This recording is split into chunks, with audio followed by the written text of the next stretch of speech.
Baštić, trenutno vlasnik prvog i drugog najboljeg rezultata. Ratomir je prošlogodišnji pobjednik s rezultatom 3 metra 15 centimetara.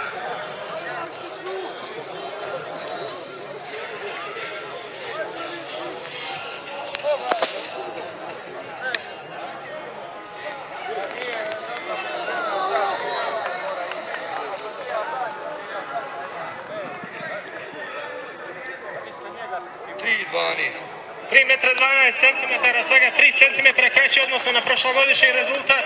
Trenutno vodeći Ratomir Baštić. Nakon njega skače Ivica Vrgoč iz Livna s najdužim skokom 2,85.